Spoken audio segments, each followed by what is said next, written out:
Welcome class Subhash English school की online class में आपका स्वागत है। आज हम पढ़ेंगे क्लास 8 चैप्टर 11 इकोनॉमिक डेवलपमेंट। इस चैप्टर में हम पढ़ेंगे what do you mean by economic growth, मतलब आर्थिक विकास क्या है। What is the role of agriculture in economic growth, जो एग्रीकल्चर मतलब जो खेती से मिलने वाली आय है उसका आर्थिक विकास में किस तरह से वो हेल्प करती है। व्हाट इस इंडस्ट्रियल डेवलपमेंट, किस तरह जो इंडस्ट्रियल डेवलपमेंट हुआ है वो क्या हुआ है और कैसे हुआ है। Which are our major social problem, और इसमें भी हमें क्या क्या सोशल प्रॉब्लम, सामाजिक कठिनाइयों का अनुभव हुआ है वो हम इस चैप्टर में रीड करेंगे। In our daily life, we see people going to work, some of go to field, factories, different civil services, education, health, sanitation, transportation, security etcetera. हम अपने दैनिक लाइफ में देखते हैं कि सभी लोग कुछ काम करते हैं। Some of them go to field, कुछ अपनी फील्ड पर जाकर, फैक्ट्रीज कार्यालय में जाकर, कारखानों में जाकर, और कुछ अपनी सर्विसेज देते हैं जो कि शिक्षा, स्वास्थ्य, सैनिटेशन मतलब जो सफाई साफ सफाई कर्मचारी है, ट्रांसपोर्टेशन जो गाड़ी वाड़ी चलाकर काम करते हैं, कुछ सिक्योरिटी का काम करते हैं। Some have their independent business and industries, और कुछ जो है अपना एक स्वतंत्र व्यवसाय करते हैं और स्वतंत्र उद्योग करते हैं। By the above works they earn income, क्यों करते हैं ये सभी, क्योंकि उनको उससे इनकम मिलती है। The people meet their needs by his income, और वो जो सारे लोग हैं वो अपनी आवश्यकताओं की पूर्ति इस इनकम का मीन होता है आय। Some people earn their livelihood through production and some through services, कुछ लोग हैं जो प्रोडक्शन करके इनकम का सोर्स करते हैं और कुछ अपनी सेवाएं देकर। If the entire income of people is added the total income will be known as national income, मतलब जो जितने भी लोगों की, मतलब एक परिवार में जितने भी लोगों की इनकम होती है वह उनकी नेशनल इनकम होती है। And if divided by the population, और जो पॉपुलेशन के आधार पर बांटते हैं उसे कहते हैं पर कैपिटा इनकम। इसको हम एक एग्जांपल से ऐसे देखेंगे कि अगर आपके फैमिली में 4 मेंबर है और हर मेंबर 10,000 अर्न कर रहा है तो चारों की इनकम मिलाकर हो गई 14,000। लेकिन आपके घर में रहने वाले लोगों की संख्या 10 है तो आप उसको डिवाइड करेंगे पॉपुलेशन ऑफ फैमिली मेंबर, तो वो हो जाएगा नेशनल इनकम, मतलब 40,000 डिवाइडेड बाय 10, तो 4,000 जो आएगी आपकी पर कैपिटा इनकम होगी। On the basis of national income और per capita income, India, Pakistan, China and Nepal have been declared developing countries and US, Japan, Singapore and Britain are known as developed countries. तो जितने भी हमारे प्रगतिशील देश हैं और कंट्रीज हैं उन सब में भी ये पर कैपिटा इनकम को रूल को देखा जाता है। The focus is mostly on the necessity like food, clothes, house, health and education in the developing nation. जो इसका जो मुख्य फोकस रहता है इनकम का वो किस पर रहता है, कपड़ों पर, खाने पर, घर पर, अच्छे स्वास्थ्य पर और अच्छी शिक्षा पर। Before 1947 India was under the British rule. The British plundered our country wealth recklessly. जो हमारे ब्रिटिश रूल था और हमारा देश आज़ाद नहीं था तो हमारी जो कंट्री थी उसको वेल्थ, मतलब वेल्थ का मीन यहाँ पर काम से नहीं है, वेल्थ का मतलब यहाँ है धन। Their rule gave a savage jolt to the domestic economy of India. The policy of the British rule was to use India as a vast source of raw material and a market for their finished goods. अब Britishers क्या करते थे कि India से जो undeveloped मतलब जो अनप्रोडक्ट goods हैं वो ले लेते थे और उसको फिर फिनिश गुड्स मतलब सामान को लेकर मार्केट में फिनिश गुड्स के रूप में बेचते थे। They did not give encouragement to Indian industries, और वो किसी भी तरह से भारतीय इंडस्ट्री को बढ़ावा नहीं देते थे। They could get the raw material from India at a cheap rate, सस्ते दामों में भारत से कच्चा माल खरीदते थे। And sell their goods in India at the much higher rate, और इंडिया में बढ़े हुए दाम पर उसको बेचते थे। As a result of such policy India become very poor. तो जो ये नीति आई थी इससे जो हमारा भारत देश था वो काफ़ी गरीब हो गया था। Independent India got a backward economy as in heritage India is mainly an agriculture country. और जो वहाँ फिर इंडिया की जो इकोनॉमी थी इस पर काफ़ी पिछड़ गई थी। उस पिछड़ी हुई को जो व्यवस्था को सुधारने में जो था भारत में एग्रीकल्चर्स ने एक अच्छा रोल निभाया। At present 60% population is engaged in agriculture. तो जो आज हमारे वर्तमान समय में लगभग 60% जनसंख्या ऐसी है जो इनकम का सोर्स किसके माध्यम से गेन कर रही है, एग्रीकल्चर से। Hence it is essential to know the agriculture development. तो हम देख सकते हैं कि आज हमारे जो खेती मतलब खेतों का आर्थिक विकास हुआ है और इस पर अधिक कार्य हो रहा है। Agriculture development. Agriculture is the basis of Indian economy and it has 26% contribution in the total GDP. अब GDP means gross domestic product और इसको हिंदी में हम कहेंगे सकल घरेलू उत्पाद। Indian agriculture produces food grains and also provide raw material for industries under agriculture, plantation, elephant husbandry, forestry, fisheries, etc. are included. There is the diversity in the case of agriculture in India. The type of soil, sunshine, rain, sowing time, reaping and harvest of different in various area. अब हमने देखा कि जो अपनी जो कृषि है, कृषि कार्य है और उसके साथ साथ ही क्या करते हैं, पशुपालन करते हैं और फिशरीज मतलब मत्स्य पालन करते हैं और किसी भी तरह हमारे वहाँ पर एग्रीकल्चर के अलावा टाइप्स ऑफ सॉइल जो है उसको मिट्टी के आधार पर वो कृषि करते हैं और अलग अलग एरिया में अलग अलग मिट्टी के आधार पर कृषि होती है। Importance of agriculture. A vast population in engaged in agriculture in India. अधिक से अधिक जो जनसंख्या है वो एग्रीकल्चर पे डिपेंड है। They get employment, food grains and income from it. जो उसमें अनाज को उगाकर इनकम प्राप्त करते हैं। We get raw material for industries with the crops. Agriculture is not in ever area India. तो जो क्या करते हैं वो क्रॉप्स को देते हैं और उसके बाद वो लिफ्ट्स होता है और उसकी चेंज करके उस प्रोडक्ट्स को न्यू गुड्स बनाकर हमारे तक देखते हैं। Even today our agriculture solely depends on monsoon. हम देखते हैं कि जो हमारा एग्रीकल्चर है वो पूरी तरह किस पर डिपेंड है, मानसून पर। अगर अच्छा बारिश होगी, अच्छी वर्षा होगी तो हमारी खेती अच्छी होगी और अगर नहीं होता है तो हमें एग्रीकल्चर में लॉस होगा। Due to natural differences like nature of land, climate, irrigation facilities, the farmer optional for different agriculture, the few types of agriculture. जो अलग अलग सॉइल होती है, अलग अलग एरिया होता है, अलग अलग क्लाइमेट होता है, उसके आधार पर जो किसान हैं वो अपना एग्रीकल्चर कार्य करते हैं। तो फर्स्ट है सस्टेनेबल एग्रीकल्चर। सस्टेनेबल मतलब आत्मनिर्भर। Most of the farmers in India still use traditional tools for farming. जो देखते हैं कि जो बहुत सारे किसान हैं वो ट्रेडिशनल प्राथमिक औजारों का प्रयोग करते हैं कृषि के लिए। They can not make use to refined seeds, fertiliser and pesticide due to poor economy and it also affects production. अब क्या होता है कि जब वो फर्टिलाइजर और पेस्टिसाइड यूज नहीं करते तो उनकी इकोनॉमी डाउन होती है और उनके प्रोडक्शन ज़्यादा प्रभावी नहीं होते। Their food production is consumed by their family members. वो केवल इतना ही होता है कि थोड़ा फैमिली का और थोड़ा कम स्तर पर खेती होती है। सेकेंड होता है शिफ्टिंग एग्रीकल्चर। शिफ्टिंग मतलब स्थानांतरित कृषि।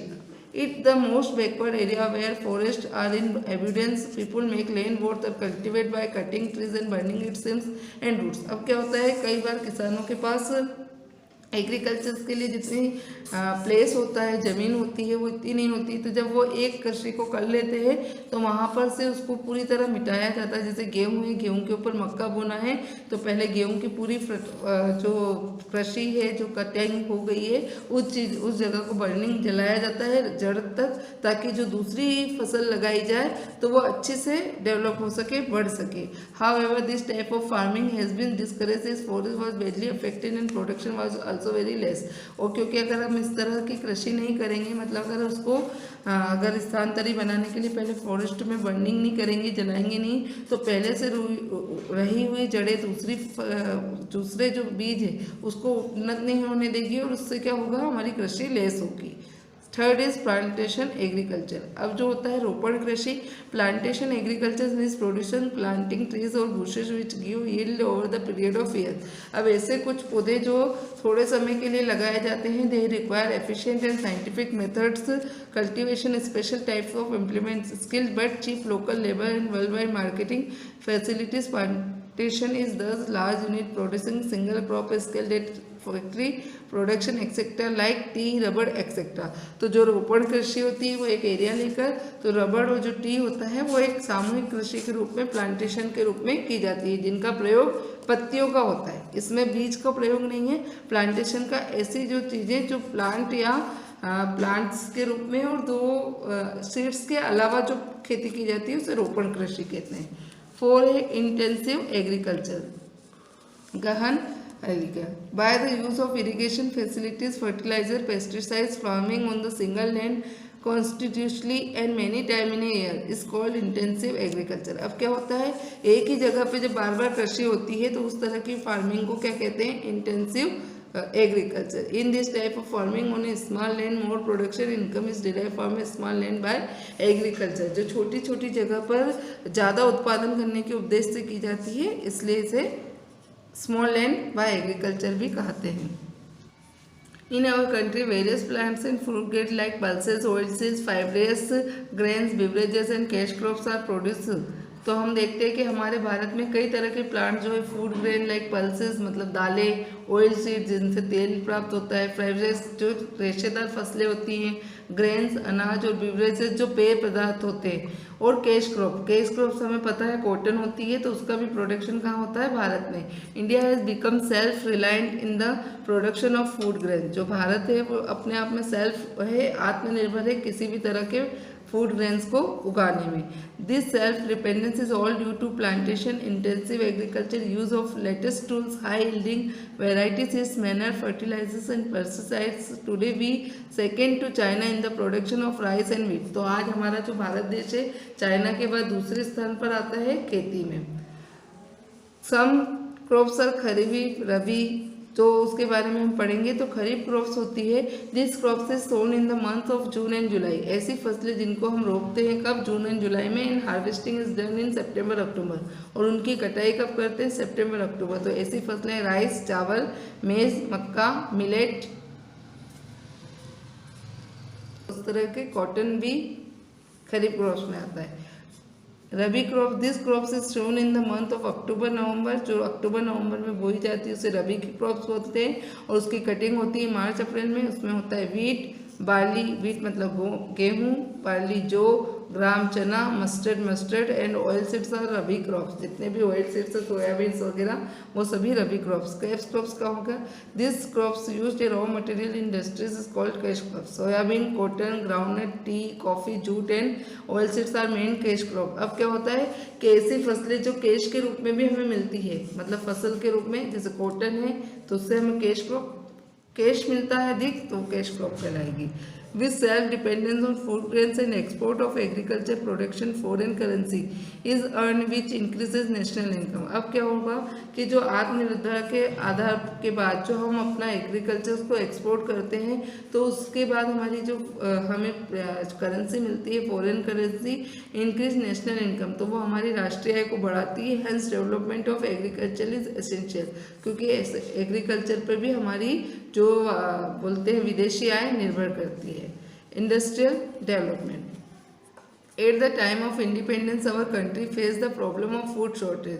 जब हमारा देश आज़ाद था, टाइम ऑफ इंडिपेंडेंस, तो हमारे देश ने फूड की शॉर्टेज मतलब खाद्यान्न की कमी को महसूस किया था. Therefore immediate attention was paid to the development agriculture. इसलिए उस समय बिल्कुल अटेंशन दिया गया, किस पर दिया गया कि किसी भी तरह एग्रीकल्चर को बढ़ाना है. It was also realised that India can not progress without industrial development. तो यह रियलाइज हुआ कि अगर हमें कृषि में भी करना है, तो अगर इंडस्ट्रियल डेवलपमेंट नहीं होगा तो कृषि डेवलपमेंट भी नहीं होगा. In fact in today world all developed countries have a strong industrial base, क्योंकि जितनी भी बाकी देश की कंट्री की जितनी भी थी वहाँ पर इंडस्ट्रियल बेस मजबूत था. They have a large number of industries of producing various commodities like steel, cement, chemical, textile, agriculture, implements, machines and medicine.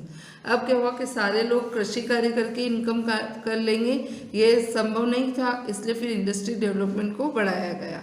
In fact the development country should not only be self reliant in food grains but they must be sound in experts. मतलब जरूर केवल ये नहीं था कि कृषि को बस आत्मनिर्भरता के लिए प्रयोग करना है, अब इसे हमें बढ़ाना भी था. This capacity includes capital and infrastructure industries, iron, cement, machine etcetera, and producing of raw material like clothes from cotton, sugar from sugarcane, paper from wood, aluminium from bauxite, steel from iron etc. अब क्या हुआ कि जो main product था उसका semi product बनाया जाने लगा. जैसे कॉटन से कपड़े बनने लगे, शुगर केन से शुगर बनने लगी. शुगर केन मतलब गन्ना, पेपर फ्रॉम वुड, लकड़ी और घास से पेपर बनने लगे। एल्यूमिनियम फ्रॉम बॉक्साइट, और जितने भी बर्तन थे वो बनने लगे। And steel from iron. The economic capability of a country is judged by the development of its manufacturing industries. तो यह काम किसके द्वारा हुआ? मैन्युफैक्चरिंग के द्वारा। This industry provide employment to the people. अब क्या हुआ कि जब इंडस्ट्रीज बनी तो लोगों को उससे भी रोजगार मिलने लगा।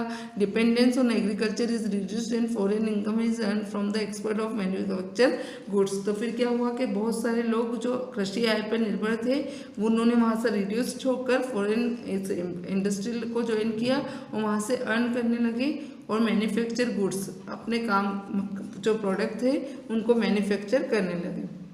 The industrial development brings prosperity for the people. The industries are divided into small and large scale. तो जो इंडस्ट्री थी दो भागों में बांटी गई, छोटे स्तर पर और बड़े स्तर पर। Private and public sector joint in cooperative groups. The industries can be divided into two groups on the basis of the use of raw material. अब जो डिवाइडेड किया गया तो बेसिस ऑफ किस आधार पे किया गया? रॉ मटेरियल्स, जो उसका प्राथमिक मूल रूप था उस।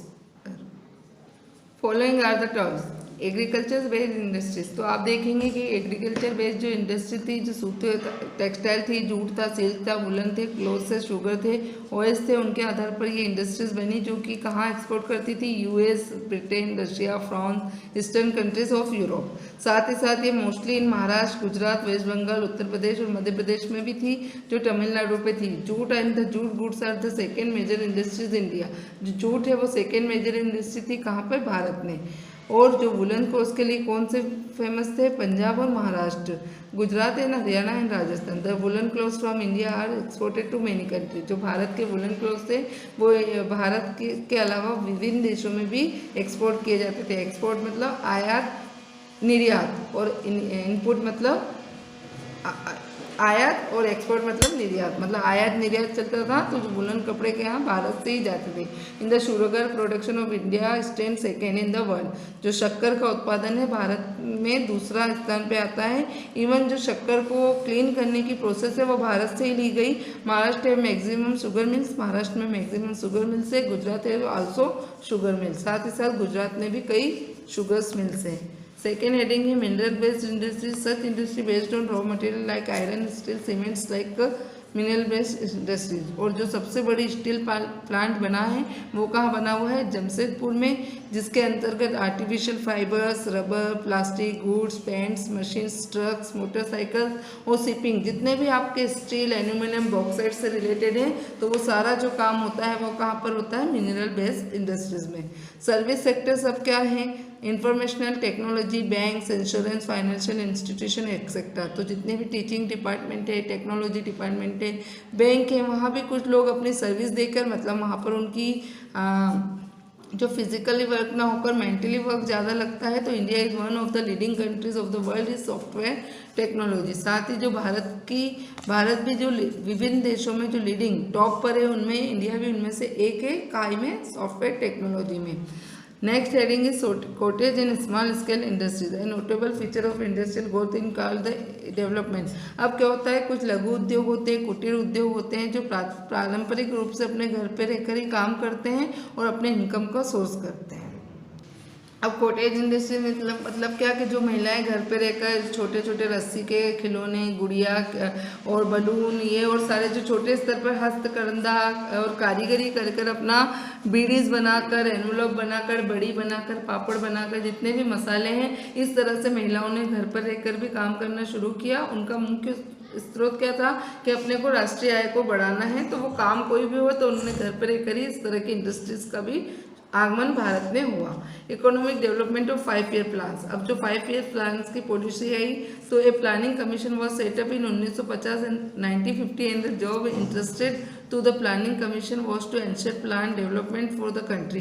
The commission has for developed 10 5-year plan, the 3 annual plans. अब क्या हुआ कि 5 पंचवर्षीय योजनाएं लाई गई, जिसमें प्रथम में एग्रीकल्चर था, तो उसके अंतर्गत प्लानिंग जो की गई, तो planning will the move forward fix priorities and achieve AIIMS and purpose. तो क्यों था, पहले उसको प्रायोरिटीज दी जाए और उसके बाद अचीव किए जाए जो भी आपके लक्ष्य हैं उनको। This depends on the fact we must think before moving ahead with the implementation of lots of growing agriculture after 5-year plan 2007 to 2011। तो जो 11वीं पंचवर्षीय योजना थी जो 2007 से 12 के थी, उसके अंदर 3 एक्सपेक्ट्स आए कि to fix development goals and priority. तो सबसे पहले अपना डेवलपमेंटल गोल सेट करना है कि उस लक्ष्य तक तो हमें पहुंचना है।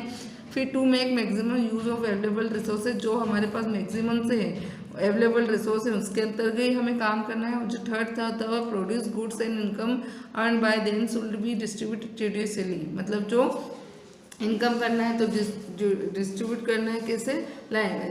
The aim of 5-year plan is to give fillip to the development through planning. तो ये सारा जो काम था ये किसके आधार पर हुआ था, प्लानिंग से। नेक्स्ट शेडिंग अवर मेजर इकोनॉमिक प्रॉब्लम्स। अब जो क्या हुआ कि इतनी सारी चीज़ें हुई भारत में, उसके साथ कुछ समस्याएं भी हुई। In the ancient time India economy was rich and develop. जो प्राचीन समय था उस समय हमारी रिच और डेवलप थी, क्योंकि इंडिया पूरी तरह फ्री था, सारे डिसीजन उसके थे। लेकिन जब हमारा इम्पोर्ट एक्सपोर्ट होने लगा तो उसके लिए हमें काम भी ज़्यादा देखना था। The industry of pottery, metal, buildings were in advance stage during the Indus valley civilisation.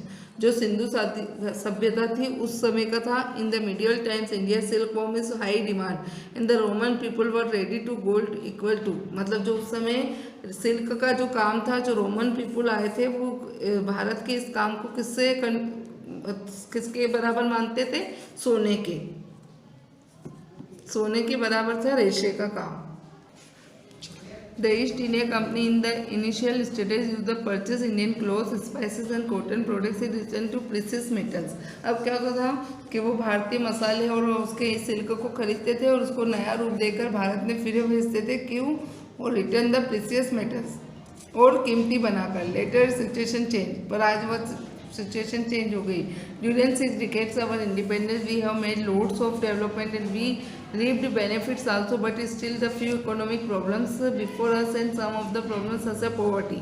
तो जो अब समस्या हमारे पास उत्पन्न हुई है वो हुई है poverty, unemployment, price rise and population growth have drawn serious attention of the government. The problems are, तो फर्स्ट जो प्रॉब्लम्स है पॉपुलेशन। अब क्या हो रहा है कि भारत में जो है जो पॉपुलेशन की ग्रोथ है बढ़ती जा रही है। उसका कारण क्या है, इलिटरेसी है, जो हमने पिछले चैप्टर में पढ़ा है कि वो लोग बस है ना जनसंख्या को बढ़ा रहे हैं, जबकि वो ये नहीं समझ रहे हैं कि हम लोग अपनी जनसंख्या को कम रखें। तो उसके लिए सबसे अच्छा कारण ये है कि हम चाइल्ड्स की कम उम्र में शादी ना करें, ज़्यादा उम्र में शादी करें। और जो बच्चे हैं वो कम से कम एक पर्सन को केवल 2 बच्चे हों, जिससे बच्चे भी कम होंगे और परिवार की संख्या कम होगी, तो हमें इनकम की कम जरूरत पड़ेगी। तो इससे हम काला बाजारी जो करते हैं, ब्लैक मार्केटिंग, करप्शन है, उसमें नहीं जाएंगे। और सभी के पास तो allotment of land, airport, birds, stands and communication network, तो सभी के पास सुचारू रूप से काम होगा। The large area of land soil is use for construction of house and brick skills. तो अगर कम पर्सन होंगे, जनसंख्या कम होगी, तो हम अपने देश की ग्रोथ अच्छे से कर सकते हैं। For grazing of animals large area land utilise, अगर केवल सारी से आधी से ज़्यादा जगह मनुष्यों के लिए ही होगी तो जो जानवर है, फॉरेस्ट है, वो धीरे धीरे नष्ट हो रहे हैं, जो भी एक कारण बन रहा है भारत के पिछड़ने का। सेकेंड पॉइंट है पॉवर्टी। तो पॉवर्टी होता है गरीबी और निर्धनता। तो poverty is very complex problem and required includes minimum needs to respect of food, clothing, housing, education and health. तो गरीबी एक बहुत बड़ी समस्या उभर कर भारत के सामने आई है, जिसके कारण कई लोगों को कपड़े, खाने, घर के लिए और यहाँ तक कि स्वास्थ्य के लिए भी बैड इफेक्ट परेशानी का सामना पड़ रहा है। Poverty leaves a bad effect on the life health of man. और जो गरीबी है वो मनुष्य की स्वास्थ्य पर भी प्रभाव डालती है। The working capital decreases and poverty continues. तो जो अगर आपकी वर्किंग कैपिटल डाउन होती जाएगी तो आपकी पॉवर्टी बढ़ती जाएगी। The face forms of various circles. तो आप देखेंगे कि अगर पॉवर्टी क्यों है कि अगर पर्सन ज़्यादा है, आय के स्रोत कम है, तो देश की पॉवर्टी आना वो होएगा, क्योंकि the government first identify person and family. The government of person below poverty line. अब क्या है, पॉवर्टी को गवर्नमेंट ने 2 पार्ट में बांटा है, एक तो बिलो पॉवर्टी लाइन BPL और अबव पॉवर्टी लाइन APL। तो जो पर्सन बिलो पॉवर्टी लाइन में आते हैं उसको कार्ड्स की सुविधा दी है, और जो हेल्प करते हैं एम्प्लॉयमेंट्स की, क्यों कि उनको बढ़ाया जाए, लिफ्टेड कराया जाए, उनको सारा जो अनाज है और थोड़ा सी जो सुविधा है वो कम दामों में उपलब्ध कराई जाए। Third point is unemployment. Unemployment क्या है, बेरोजगारी। People work in various fields to earn their livelihood to fulfill their daily needs and future needs. अब क्या है कि जो लोग होते हैं सारे, हम वेरियस फील्ड में जाकर अर्न करते हैं इनकम, क्यों? ताकि हम अपनी डेली नीड्स, अपनी दैनिक आवश्यकताओं की पूर्ति करें और साथ ही अपनी भविष्य की आवश्यकताओं के लिए भी कुछ बचाएं। तो a person is not gainfully employed is called the unemployment person. और जिस पर्सन के पास कोई जॉब नहीं है, बेरोजगार है, तो वो किसी भी तरह इन चीज़ों को फुल नहीं कर सकता। In other words, unemployment is a situation in which a person mentally and physically fit is willing to work for income but is unable to find it. अब क्या होता है कि वो व्यक्ति पूरी तरह से काम करने में सक्षम है, लेकिन फिर भी उसके पास कोई काम नहीं है। The first cause of unemployment in our country is the slow growth of our economy. The second cause of employment is the tremendous increase jobs. अब क्या है, जो अनएम्प्लॉयमेंट होता है तो पहले तो व्यक्ति पे उन्नति को रोकेगा, और सेकेंड क्या करेगा कि ये इंक्रीज करेगा किसको? हमारे देश की इकोनॉमी को। As a result, maximum people in the age of 50 to 59 are looking for jobs. आज इसका एक कारण ये भी है कि जो 15 से 59 तक के लोग हैं अपने लिए जॉब सर्च करते हैं। In the past decade the opportunity of employment did not increase our country. तो हमारे देश की कंट्री की ये चीज़ समस्या कभी हल ही नहीं होगी। In the reason lies in their thinking, क्योंकि वह सोचते नहीं हैं। They do not want to take their traditional and family profession. अपने काम को करें, अपने पारंपरिक काम को करें या फैमिली के काम को करें। In fact there are not so much employment facilities available in government and private sector to provide white collar employment to all. आज सभी क्या चाहते हैं कि उनको वाइट कॉलर मतलब अच्छी एक पहनावा वाली जॉब मिल जाए और उनको घर पे कुछ काम ना पड़े। तो the educated jobless people should concentrate on their traditional employment. तो हमें क्या चाहिए कि जो पढ़े लिखे लोग भी हैं तो वो अपने जॉब अगर नहीं मिल रही है तो अपने परिवार के काम को पहचाने, ट्रेडिशनल एम्प्लॉयमेंट को अपनाएं और अपनी इनकम को बढ़ाएं। The central government has pass the ग्रामीण रोजगार गारंटी योजना। अब जो भारत केंद्रीय सरकार है उसने पहले एक योजना निकाली थी, ग्रामीण रोजगार गारंटी योजना, जिसका बिल पास हुआ था 2005 में। इस बिल के अंदर ये था कि एडल्ट पर्सन जो होता है फैमिली, तो 100 जॉब इन द पेरीफेरी। तो पेरीफेरी का मतलब होता है कि जो इधर से उधर जगह के अनुसार वो अपने प्लेस बदल सकता है कुछ समय के लिए, कुछ समय के लिए। तो this scheme will be force in 600 district of the country bye 2010। मतलब जितना उसका एरिया है उस एरिया से बाहर जाके नहीं करेगा। तो उससे क्या होता था, जो एरिया वाला पर्सन है वही वहाँ काम कर सकता था, दूसरे नहीं। तो ये भी एक अच्छा उपाय था सरकार द्वारा। Fourth heading is price rise. Price rise का मतलब होता है कीमत बढ़ना। जब किसी चीज़ की कीमत बढ़ती है तो उसकी क्या होती है, इक्वलिटी तो बढ़ती है और उसकी।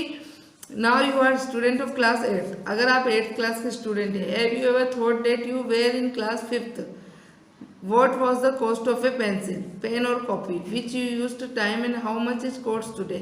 मतलब जब आप पहले थे तो वो जो आपका कॉपी और पेन का मूल्य था वो कम था, लेकिन आज जब आप 8th में हैं तो उन्हीं चीज़ों की कीमत बढ़ चुकी है। Why do prices increase. तो आप जानते हैं कि प्राइस क्यों बढ़ा। प्राइस राइज इज गुड और नो। प्राइस बढ़ना अच्छा है या बुरा है। Discuss about it with your friends and ask the teacher. ये आप अपने दोस्तों से पूछे और टीचर से। From time to time government measures the price rise and efforts are made to check the time the government measure to price and index. तो देखते होंगे कि हमेशा कुछ ना कुछ समय बाद सरकार कुछ मूल्यों को कम करती रहती है, बढ़ाती रहती है। The prices of all produce goods are included in this indexes. Efforts are specially made to control the prices of consumer goods like food, cloth and other essential commodities to make normal life of people smooth. अब क्या होता है कि जो सरकार जो अपन price है, तो सबसे पहले हमारे लिए अधिक उपयोगी खाना है, कपड़े है, रहने की जगह है, उन चीज़ों पर हम पहले खर्च करेंगे। The condition and uncontrol price rise leads the economy to crisis, poor become poorer. अब क्या हो रहा है कि जो पुअर से भी पुअर है, गरीब से भी गरीब, उनके लिए इन चीज़ों को पूरा करना संभव नहीं है। Sometime the traders who mainly aim to gain more profits increase prices by illegal methods. अब क्या होता है, कई व्यापारी ऐसे होते हैं, कई उपभोक्ता ट्रेडर्स ऐसे होते हैं जो अपने खुद के अपने पर्सनल लाइफ को बढ़ाने के लिए प्राइस को इलीगल तरीके से बढ़ाते हैं। And if this items are food category, तो सबसे ज़्यादा ये किस में देखने को मिलता है, food category. It creates great problem for poor section, तो ये गरीबों के लिए एक बहुत बड़ी समस्या है, क्योंकि उनको भोजन जब अधिक मूल्य पर मिलता है वो नहीं ले पाते। तो the price rise increases economic equality and poverty with the sincere efforts of government and citizen the price rise can be brought under control. तो सरकार को क्या चाहिए कि जितना प्राइस डिसाइड हो रहा है, कीमत बढ़ाई जा रही है, वो उनके क्राइटेरिया के अंदर हो, ताकि वो भी उसके अंदर अपनी निर्वाह दैनिक आवश्यकताओं की पूर्ति कर सके। फिफ्थ हेडिंग है करप्शन। करप्शन मतलब भ्रष्टाचार। To get one work done in favour people pay either money और अदर थिंग टू पर्सन और any agency is called corruption. Stealing और taxation comes under this category.